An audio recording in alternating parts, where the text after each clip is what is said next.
Buenos días, Dios te bendiga. Vamos a continuar con nuestro estudio del Evangelio de Mateo. Estamos en el capítulo 22. Vamos a desarrollar del versículo 18 al 22. Leamos del 18 al 19. Jesús los denunció llanamente como hipócritas y de querer atraparle. Luego les pidió que le mostrasen un denario, la moneda usada para pagar impuestos al gobierno romano. Cada vez que los judíos veían la imagen y el título del César en esas monedas, les servía de enojoso recordatorio de que estaban bajo la autoridad y tributo de los gentiles. Aquel denario debería haberles recordado que su esclavitud a Roma era resultado de su pecado. Si hubiesen sido fieles a Jehová, nunca se habrían suscitado la cuestión de pagar tributo. Miren qué tremendo. Cuando ellos veían esas inscripciones en esa moneda, se enojaban y recordaban que estaban bajo el yugo romano. Y yo estoy segura que muchos decían: ay, pero Dios, si somos tu pueblo escogido, ¿tú cómo es que no nos liberas de este yugo? ¿Cómo es que no haces algo, Señor, para liberarnos? Pero se les olvidaba que estaban pagando tributo a Roma y estaban bajo el dominio de Roma. Era causa de su pecado. Dios era su rey.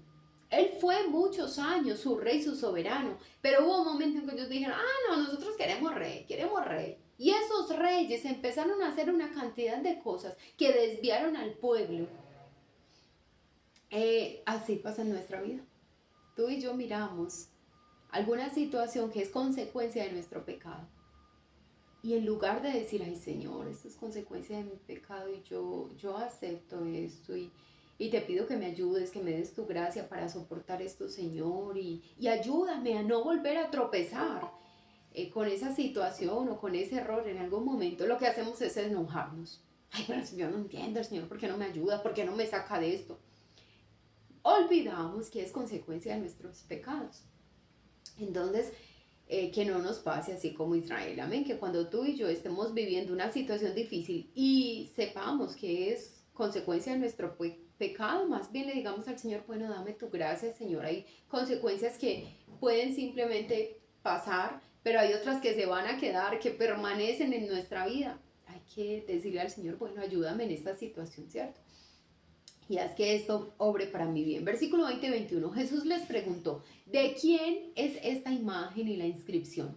Ellos se vieron obligados a contestar: de César. Entonces el Señor les dijo: dad pues a César lo que es de César y a Dios lo que es de Dios. Su pregunta se había vuelto contra ellos. Ellos habían intentado atrapar a Jesús con la pregunta del tributo a César. Él denunció su incumplimiento de dar tributo a Dios. Dios mío, ellos estaban aquí tentando al Señor: bueno, es lícito dar a César. Él dijo: sí, es lícito dar a César, pero les recordó lo que ellos posiblemente no estaban haciendo, y era dar tributo a Dios. Por amargo que fuese, ellos daban al César el tributo debido. ¿Por qué? Pues porque entonces los sacaban de su casa, entonces los volvían esclavos, ¿cierto? Si no pagaban. Pero pues si no pagaban al Señor, como que no pasaba mucha cosa. Mira, así somos nosotros. Si tú y yo no pagamos los impuestos del vehículo, nos embargan. Si no pagamos el predial, pues nos quitan la casa, pueden llegar a quitar la propiedad. Pero si no le pago al Señor, pues no es como muy grave, nadie se da cuenta. Pero habían descuidado las demandas de Dios sobre sus vidas, y delante de ellos estaba aquel que era la misma imagen de la sustancia de Dios, y rechazaban darle el puesto que por derecho le correspondía. La contestación de Jesús muestra que el creyente tiene una doble condición de súbdito. Sí, tenemos una doble condición de súbdito.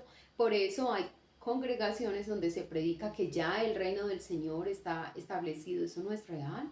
No es real. Tenemos gobernantes, tenemos líderes que no son ni siquiera cristianos. Entonces no estamos en el reino del Señor. Cuando Él establezca su reino, Él es quien va a dominar, Él es quien va a gobernar. No va a haber nadie más gobernando en lugar del Señor.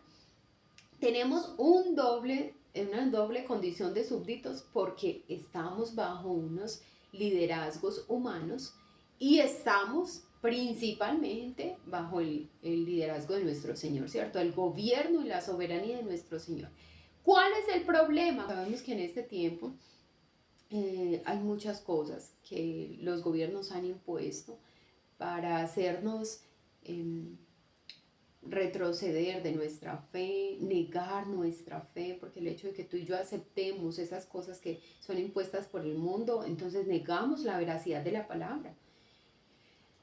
O somos amigos del mundo o somos enemigos del mundo. Si tú y yo somos hijos de Dios, nos constituimos enemigos del mundo, pero si nos hacemos amigos del mundo, nos constituimos enemigos de Dios. Entonces, muy delicado esto. No debe hablar mal de sus gobernantes. Tú y yo no debemos hablar mal de nuestros gobernantes por injustos que nos parezcan, por malos que nos parezcan, por perversos que nos parezcan. Tú y yo no estamos llamados a hablar mal de nuestros gobernantes. Dice la Biblia incluso que a lo que estamos llamados es a orar por ellos, ni trabajar para derribar el gobierno. No significa que tú y yo no podamos expresar de una forma pacífica nuestras inconformidades, claro que sí.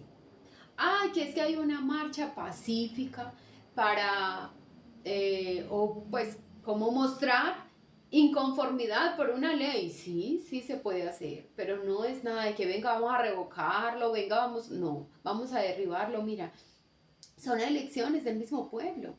No, en nuestro caso, el presidente Petro está ahí por elección del mismo pueblo. ¿Quién lo eligió para ponerlo ahí? Bueno, que hicieron trampas, pero es gente del mismo pueblo que hace trampas para montarlo, ¿sí ves? Lamentablemente somos un pueblo y es como una familia. Cuando el padre de familia toma malas decisiones, los hijos, la esposa, toda la casa sufre cuando el padre de familia toma malas decisiones. Cuando la mamá toma malas decisiones, el esposo sufre, los hijos sufren, toda la familia sufre. Nosotros estamos bajo un liderazgo humano en esta tierra y si el gobernante toma malas decisiones, pues todos sufrimos, ¿cierto? Pero ¿qué le vamos a hacer? Hay que aceptar esto mientras nuestro Señor viene por nosotros. Y de todas maneras, pues por mal que se ponga la cosa, sabemos que todo eso obra para nuestro bien, para nuestro bien. De alguna forma el Señor nos ayuda. Pero entonces no estamos llamados ni a hablar mal de los gobernantes ni a derribar su gobierno. Debe orar por los que están en autoridad, eso dice la Biblia. Como ciudadano del cielo, es responsable de obedecer a Dios. Obviamente es responsable usted como creyente y yo como creyente de obedecer a Dios antes que a los hombres. Cuando se lleva a Pedro, creo que a Santiago también y a Juan para ser azotados porque estaban predicando la palabra y les dicen, y les queda prohibido volver a predicar a ese Jesús, volver a predicar a ese evangelio. Dice Pedro, respondió Pedro y los apóstoles y dijeron, es necesario obedecer a Dios antes que a los hombres. No vuelvan a predicar a ese Jesús. Y les dice, es necesario obedecer a Dios antes que a los hombres. Por eso yo les decía ahorita, si hay algo que establece nuestro gobierno, pero va en contra de la palabra, tú y yo debemos estar dispuestos incluso a dar nuestra propia vida, pero obedecer antes a nuestro Señor que a los hombres. Si eso nos cuesta la misma vida. Si hay conflicto alguno entre ambos, su primera lealtad, si hay conflicto, si hay una diferencia entre los principios del Señor y los principios de nuestros gobernantes, si hay un conflicto alguno entre ambos, su primera lealtad como hijo de Dios, tu primera lealtad, mi primera lealtad es para con Dios. Es primero obedezco al Señor. Al citar el versículo 21, la mayoría de nosotros enfatizamos la parte acerca del César y pasamos de puntillas sobre la parte acerca de Dios, ¿cierto? Solo como que escuchamos, dad al César lo que es de César y ya. Pero se nos olvida que el Señor dijo, y dad a Dios lo que es de Dios. Exactamente la actitud fracasada por la que Jesús reprendió a estos fariseos. Versículo 22. Cuando los fariseos oyeron esto, se dieron cuenta de que su plan se había frustrado. Todo lo que podían hacer era callar, maravillados e irse, dar la media vuelta, como cuando fueron a apedrear a la mujer, ¿cierto? Ah, bueno, no, pues, no, claro. Pero si alguno es libre de pecado, tire la primera piedra. Callaron y dieron la media vuelta. Así siempre. Gloria al Señor por su sabiduría. Y Él es hermoso, Él es la fuente de la sabiduría. Leamos el versículo 23 al 33 y lo desarrollamos. Aquel día vinieron a Él los saduceos que dicen que no hay resurrección y le preguntaron diciendo: Maestro, Moisés dijo, si alguno muriese sin hijos, su hermano se casará con su mujer y levantará descendencia a su hermano. Es decir, tendrá hijos con ella, ¿cierto? Si una mujer si un hombre muere y deja a su mujer sin hijos, no tienen hijos, entonces el hermano, es decir, el cuñado, podía casarse con ella. Eso era en este tiempo, obviamente esto ya no aplica para estos tiempos, pero en ese momento el cuñado podía casarse con ella para tener hijos. Simbólicamente era un hijo del difunto, para que el difunto no quedara sin descendencia. A partir del segundo hijo, pues ya sí eran de este nuevo hombre, del cuñado, pero el primer hijo sí tenía que ser para como atribuírselo al difunto. Entonces eso es lo que le están diciendo. Hubo pues entre nosotros 7 hermanos. El primero se casó y murió, y no teniendo descendencia dejó su mujer a su hermano. De la misma manera también el segundo, el tercero, hasta el séptimo. Y después de todos murió también la mujer. En la resurrección, pues como ellos no creían en la resurrección, estaban tratando de tentar al Señor con esta pregunta: ¿de cuál de los 7 será ella mujer, ya que todos la tuvieron? Y entonces, si supuestamente hay resurrección, cuando ella resucite, ¿va a tener los 7 maridos o de cuál de todos va a ser? Entonces respondiendo Jesús les dijo: erráis, ignorando las escrituras y el poder de Dios, porque en la resurrección ni se casarán, ni se darán en casamiento, sino serán como los ángeles de Dios en el cielo. Pero respecto a la resurrección de los muertos, ¿no habéis leído lo que os fue dicho por Dios cuando dijo: yo soy el Dios de Abraham, el Dios de Isaac, el Dios de Jacob? Dios no es Dios de muertos, sino de vivos. Oyendo esto, la gente se admiraba de su doctrina, y me pongo rosuda. Miren, cuando el Señor dice: yo soy Dios de Abraham, de Isaac, de Jacob, el Señor está hablando en Éxodo a Moisés. Ya Abraham, Isaac y Jacob habían sido. Vamos a leerlo. Éxodo 3:6. Recuerden que Éxodo es el libro escrito en la salida de Israel de la esclavitud de Egipto, ¿cierto? El Señor está hablando al pueblo de Israel a través de Moisés. Y en el capítulo 3 de Éxodo, en el versículo 6 dice: y dijo: yo soy el Dios de tu padre, Dios de Abraham. Ya se había muerto. Abraham ya se había muerto. Isaac ya se había muerto. Y Dios de Jacob. Entonces Moisés cubrió su rostro porque tuvo miedo de mirar a Dios. Ay, qué tremendo. Si el Señor aquí dice: yo soy el Dios de Abraham, de Isaac y de Jacob, no está citando muertos. Eran personas que habían partido de este mundo y este cuerpo físico ya no estaba presente físicamente delante de ellos, pero estaban en el cielo y con vida. Es que Dios no es un Dios de muertos. Si Él cita a estos personajes diciendo: es que yo soy Dios de... no está diciendo: yo fui el Dios de Abraham, pues cuando él estaba vivo, yo fui el padre. No, dice: yo soy el Dios de Abraham, Isaac y Jacob. Es un tiempo presente, yo soy, porque ellos estaban vivos en el reino de los cielos, estaban con el Padre. ¡Qué tremendo! ¿Cierto? ¡Qué tremendo! Entonces, mira cómo el Señor aquí les dice a ellos: es que yo no soy Dios de muertos, yo soy Dios de vivos. Vamos a desarrollarlo. Versículo 23-24. Como ya se ha mencionado, los saduceos eran los teólogos liberales de aquel tiempo y negaban la resurrección del cuerpo, la existencia de los ángeles y los milagros. De hecho, sus negaciones eran más numerosas que sus afirmaciones. Ay, Dios mío. ¿Tú te imaginas, pues, cómo vive uno? Que sin esperanza. Uno vive sin esperanza con todas esas negaciones. Tenían más negaciones en su doctrina que afirmaciones. Un grupo de ellos se acercaron a Jesús con una historia inventada para ridiculizar la idea de la resurrección. ¡Ay, qué tremendo! Le recordaron la ley del matrimonio de Levítico Bajo aquella ley, si un israelita moría sin dejar hijos, su hermano debía casarse con la viuda para preservar el nombre de la familia en Israel y guardar la heredad dentro de la familia. Versículo 25 y 28. El enigma propuesto tenía que ver con una mujer que había perdido a su marido. El segundo hermano murió, por lo que se casó con el tercero, así se casó con el cuarto, hasta el séptimo. Finalmente murió también la mujer. Luego venía la pregunta con la intención de humillar. La intención de ellos, de estos saduceos, era humillar a aquel que es la resurrección. Leamos capítulo 11 de Juan, versículo 25. Le dijo Jesús, ¿recuerdan cuando el Señor iba a resucitar a Lázaro?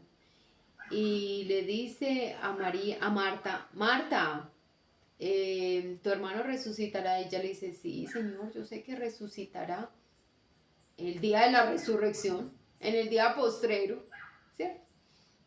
Y le dijo, yo soy la resurrección y la vida. Le dijo el Señor, yo soy la resurrección y la vida. Entonces, ellos estaban tratando de ridiculizar, humillar al que es la resurrección. En la resurrección, pues, ¿de cuál de los 7 será ella mujer? Ya que todos la tuvieron. Esa era la pregunta, versículo 29. Básicamente, arguían ellos que la idea de la resurrección presentaba dificultades insuperables y que por ello mismo no era razonable y por tanto no era cierta. Jesús les contestó que la dificultad no residía en la doctrina, sino en sus mentes. Eran ignorantes de las escrituras y del poder de Dios. Limitaban al Señor. No, es que el Señor no puede hacer eso. En primer lugar, ignoraban las escrituras. La Biblia nunca dice que la relación matrimonial vaya a proseguir en el cielo. Nunca. Eso no se manifiesta. Usted no va a ser mi mamá no va a ser mi mamá en el cielo. No, mi mamá es mi mamá aquí y allá la voy a ver, obvio. Allá nos vamos a ver, vas a ver a tu familia que haya creído en el Señor. Y claro, yo creo que sí vamos a sentir como una afinidad, ¿cierto?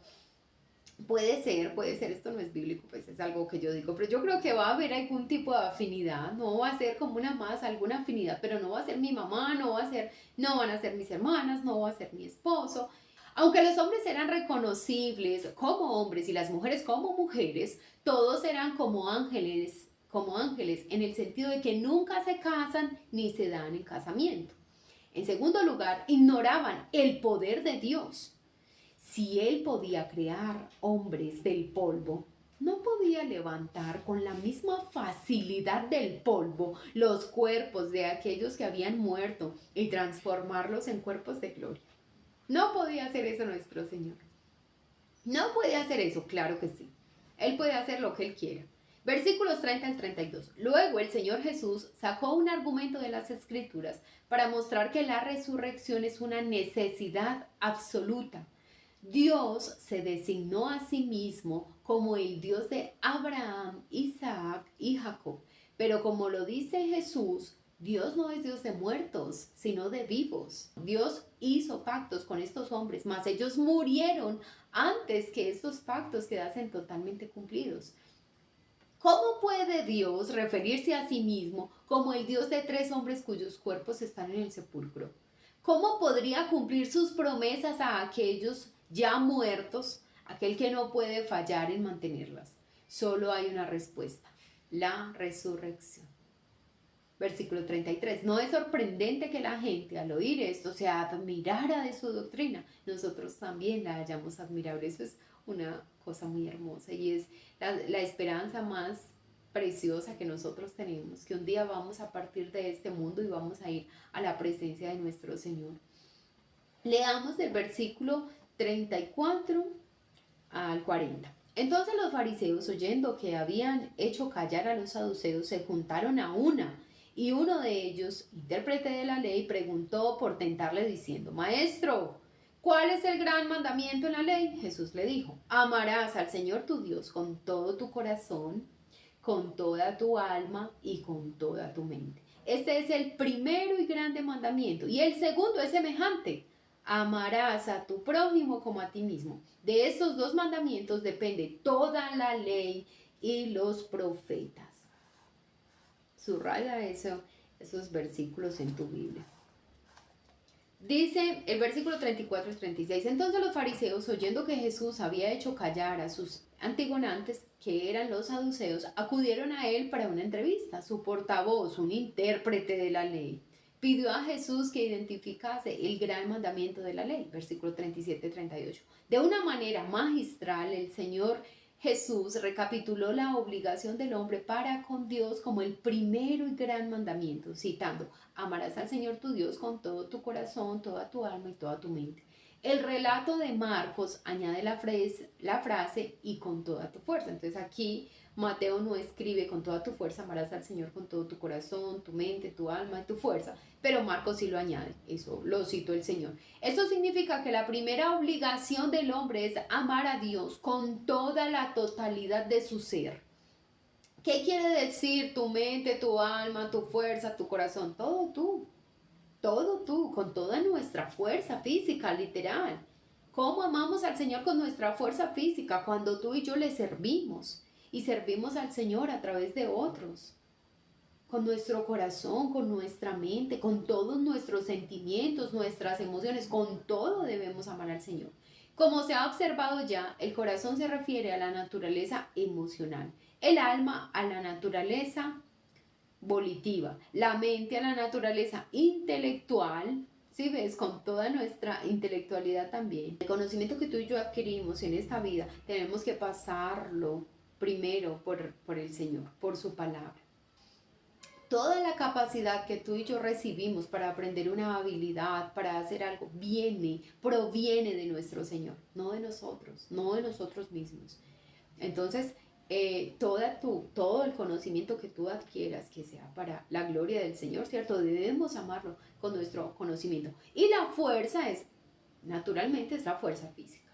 39 al 40. A continuación, Jesús añadió que la segunda responsabilidad del hombre es amar a su prójimo como a sí mismo. Dice Barnes, el amor a Dios y al hombre comprende la totalidad de la religión y producir esto ha sido el designio de Moisés, de los profetas, del Salvador y de los apóstoles. Deberíamos ponderar frecuentemente las palabras amarás a tu prójimo como a ti mismo. Deberíamos pensar en cuánto nos amamos a nosotros mismos, cuántas de nuestras actividades se centran en el cuidado y comodidad del yo. Luego deberíamos tratar de imaginar lo que sería si derramásemos este amor a nuestros vecinos y luego deberíamos llevarlo a cabo.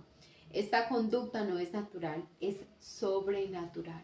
Solo puede actuar así los que han nacido de nuevo e incluso en su caso solo cuando dejan que Cristo lo haga por medio de ellos. Incluso después de que tú y yo conocemos al Señor, aceptamos a Cristo Jesús como Señor y Salvador, tú y yo no estamos listos para amar al otro como a nosotros mismos, para hacer por el otro lo que haríamos por nosotros, para cuidar al otro como nos cuidamos a nosotros. Solo mediante Cristo tú y yo podemos hacer eso. Solo cuando tú y yo nos rendimos a la voluntad del Señor y le decimos, Señor, de verdad yo quiero ser un instrumento de tu gloria para servir a otros, para ayudar a otros. Solo en ese caso. Hay muchas personas que conocen al Señor y yo creo que son hijos de Dios, sí, yo lo creo, pero son egoístas, piensan en ellos, piensan en su bienestar, piensan en su comodidad y no piensan en otros. Entonces, es supremamente importante que tú y yo, guiados por el Señor, le digamos, Señor, yo como ayudo, yo como sirvo, yo como muestro mi amor hacia otro, Señor, ¿cierto? Ayúdame, desde donde estés, desde lo que tengas. Versículos 41 al 46. Y estando juntos los fariseos, Jesús les preguntó diciendo, ¿qué pensáis del Cristo? ¿De quién es hijo? Le dijeron, de David. Él les dijo, pues como David en el Espíritu le llama Señor diciendo, dijo el Señor a mi Señor, siéntate a mi derecha hasta que ponga a tus enemigos por estrado de tus pies. Pues si David le llamase Señor, ¿cómo es su hijo? Y nadie le podía responder palabra, ni osó alguno desde aquel día preguntarle más. 41-42. Reunidos los fariseos, que estaban todavía maravillados por la respuesta de Jesús, todavía estaban atónitos por la respuesta del Señor, Él les confrontó entonces con un problema provocativo. ¿Qué opinaban ellos del Cristo? ¿De quién es hijo? La mayoría de los fariseos no creían que Jesús fuese el Cristo. Sin embargo, estaban aún esperando al Mesías. Por eso Jesús no les preguntó ¿qué opináis de mí? Ellos sabían que había un Cristo. Se les había prometido un Cristo, un Redentor, un Mesías. Y que ese Mesías era el Hijo de Dios. Pero ellos no creían que era Jesús.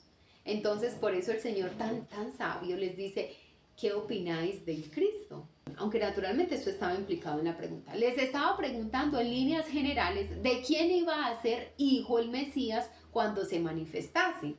Ellos respondieron correctamente que el Mesías sería un descendiente de David. Versículo 43-44. Luego el Señor Jesús les citó el Salmo 110:1, donde David dice, dijo el Señor a mi Señor. Este Señor va con ese mayúscula. Dijo el Señor, ambos señores, el Señor con ese mayúscula, a mi Señor con ese mayúscula, siéntate a mi derecha hasta que ponga a tus enemigos por estrado de tus pies. Eso citó David en el Salmo 110:1. Esa palabra profética citó David inspirado por el Espíritu Santo. El primer uso de la palabra Señor hace referencia a Dios el Padre.